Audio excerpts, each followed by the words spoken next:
ukuthi uphakele umthakathi isikhathi eside kangaka kungaqami umsebenzi awenzayo abakwazi ukuqaphela bazobona ukuthi kulula kangakanani ukuthi insizwa zingilalele mina. It's because of that experience yokuthi kade yaba khona insizwa nomnsizwa Development Foundation and ibivele isebenza kodwa asikaze sibize imedia futhi noma nibona sikulama mashe sisuke sikuwo abanye baze bekhathazeke nje ngoba baye bebona ukuthi angithandathanda ukukhuluma nemedia mina ngumuntu othanda ukusebenza ingakho kwabalula kimi ukuthi ngisukume nje ngithi kwanongoma umuntu okufika kasadingeki ongenawo amaphepha aqondile so ke ingakho ke mhlambe kulabo abanalowo umbuzo isizathu ukuthi hayi ukuthi anginithande nginihlonipha kakhulu nike nibone nginilwela ngisho ukunilwela la kodwa angithanda ukukhuluma kakhulu mina ngithanda ngathi kungathintwa izinto kuthintwa izinto ingakho nohulumeni ngimcela kanjalo.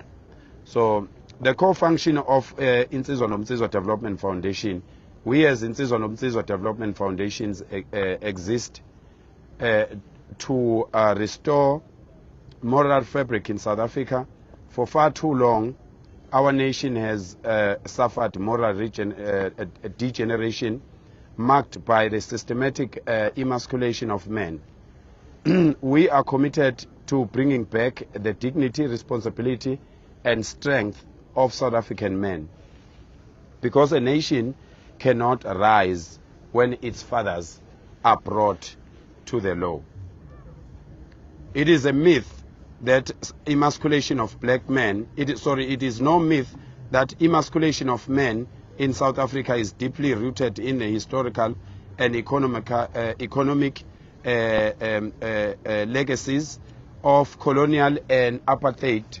The politicians and politics have failed to end this system.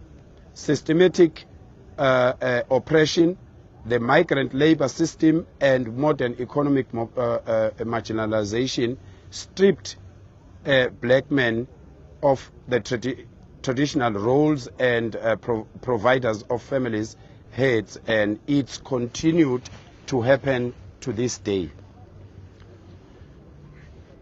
I'm so sorry, man, as I'm not well.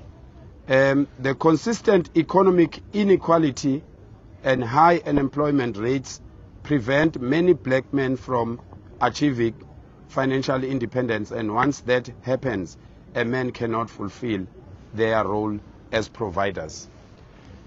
Sizoyedlulisa lesi statement esibhalwe ngesilungu kodwa into enkulu esizama ukuyenza la thina njengensizwa nomnsizwa Development Foundation since saqala ukuba khona umsebenzi omkhulu esawubona unesidingo esikhulu esokuthi uma kufika ipolitiki into eyenzeka abantu besilisa baphucwa amandla, hayi amandla okuganga, hayi amandla okushaya, hayi amandla okubulala, kodwa baphuca amandla omqondo okuzazi ukuthi bona bangamadoda kufanele kube khona into abayimelayo. Ingakho ubona ama-politicians kulula ukuthi avuka akhulume noma yini ezweni elinamadoda, akhulume maqeda angayenzi leyo nto, aphinde abuye njengoba kuzoze inketho, aphinde futhi akhulume into efanayo eyikhuluma phezulu kwamadoda nokuyinto engavumelekile leyo. Ubona ke ama-politicians amaningi isikhathi esiningi uwathola ekwazi ukuthi afike emakhaya umnumzane ekhona, afike ama-politicians abiza ingane, akhankasa ingane, ekhona ubaba wekhaya aqale enganeni akhulume nengane azaqede ngento afisa ukuthi yenzeke endaweni. Izinto zonke lezo ke sifisa ukuthi uma sifuna ukulekelela izwe